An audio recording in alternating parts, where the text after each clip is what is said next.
šmouluje furt víc a víc. Scházejí se o zimách, vždycky jednou za měsíc. Spočítají chléb i hrách, a když jaro už je blíž,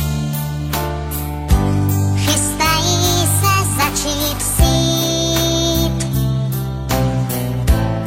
aby byla plná spíš. Mráz je v potaz třeba vzít. Sem tam vysázejí ráži, sem tam vysázejí, sem tam vysázejí ráži, sem tam, to víš, hlad znají.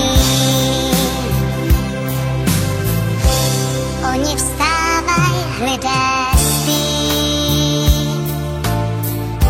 šmoulové jdou do polí,